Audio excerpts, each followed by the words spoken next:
নমস্কার, আপনারা দেখছেন ওঙ্কার বাংলা, সঙ্গে রয়েছে দেবাঞ্জলি। নজর রাখবো এই মুহূর্তের গুরুত্বপূর্ণ খবরের দিকে।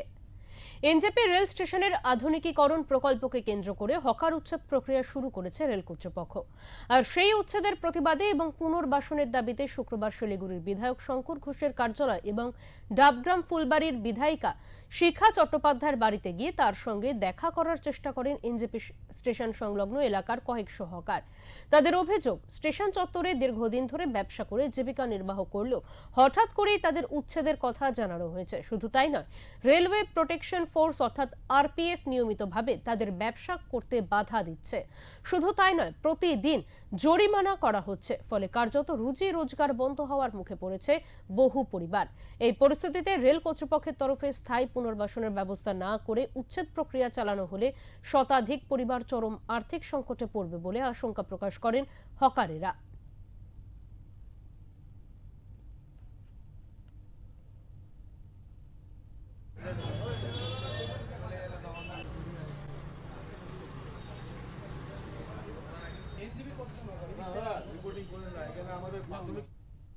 এ বিষয়ে আমরা কথা বলে নেব। আমাদের সঙ্গে টেলিফোন লাইনে রয়েছেন আমাদের প্রতিনিধি অরূপ পোদ্দার।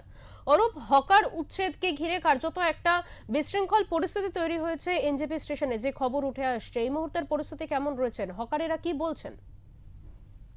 দেখো দেবাঞ্জলি, তোমাকে আমি জানিয়ে রাখি, এনজিবি স্টেশনে যেহেতু আবার বাড়ানো হচ্ছে, রিশিডিউল করা হচ্ছে, সেই জন্য কিন্তু এনজিবি স্টেশন চত্বরে যে সমস্ত হকার রয়েছে তাদেরকে কিন্তু উঠার নোটিশ দিয়েছে রেল কর্তৃপক্ষ। তার কারণ সেই কারণেই কিন্তু দীর্ঘদিন থেকে যারা ব্যবসা করছে এখানে তাদের মাথায় চিন্তা ভাঁজ পড়েছে।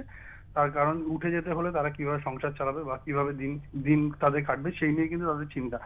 ইতিমধ্যে তারা কিন্তু আজ সকালে শিলিগুড়ি বিধায়ক শঙ্কর ঘোষ এবং শিখা চ্যাটার্জির সাথে দেখা করতে যান। যদিও তারা শিলিগুড়িতে না, তাদের কলকাতা থেকে শিলিগুড়িতে পৌঁছতে দেরি হওয়ার কারণে তাদের সাথে দেখা করা তাদের সম্ভব হয়নি। কিন্তু তারা শিখা চ্যাটার্জির পক্ষ থেকে আশ্বাস দেওয়া হয়েছে যে তারা যদি আসে তাহলে তাদের সাথে অবশ্যই কথা বলা হবে এবং রেল কর্তৃপক্ষ যারা রয়েছে তাদের সাথে কথা বলে তাদের যাতে পুনর্বাসনের যাতে ব্যবস্থা করা যায় সেই ব্যবস্থা করবে, এমনটাই কিন্তু জানিয়েছে ডাবগ্রাম ফুলবাড়ির বিধায়িকা শিখা চ্যাটার্জি। দেবাঞ্জলি, এর পরবর্তীতে হকাররা কি বলছেন? এই আশ্বাস পেয়ে হকাররা কি বলছেন? হকাররা এই আশ্বাসে হকাররা খুশি। তারা চায় যে যাতে তাদের পুনর্বাসনের ব্যবস্থা করা হয়। তার কারণ দীর্ঘদিন ধরে তারা এই ব্যবসার সাথে জড়িত, তাদের সংসার সম্পূর্ণ এই ব্যবসার উপর নির্ভরশীল।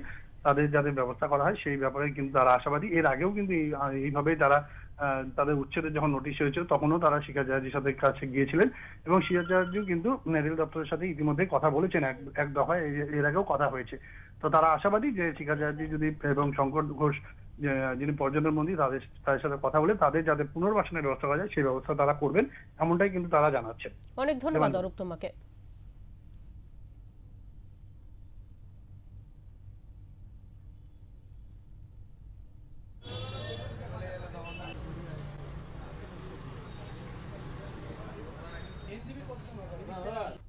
এনজিপির ওখানে সমস্যা বলতে ওদেরকে ওই জায়গা ছেড়ে দিতে হবে, এটা তো স্বাভাবিক, রেলের জায়গা। তারা রেলের উন্নয়ন করছে, আগামী দিন আমাদের এখান দিয়ে বুলেট ট্রেন চলবে, এটা আমাদের কাছে খুব বড় পাওনা। অবশ্যই তাদেরকে পুনর্বাসনের ব্যবস্থা নিশ্চয়ই করবে সরকার, চেষ্টা করবে। সেখানে আমরা আবেদন জানাবো রেল দপ্তরকে যে আপনারা ব্যবস্থা করুন। এই এতগুলো হকার রয়েছে, তাদের ব্যবস্থা না করলে তারা যাবেই বা কোথায়? আমরা এসে বলে 100 টাকা দাও, 5 জন মিলাও, 5 জন মিলে 500 টাকা দাও।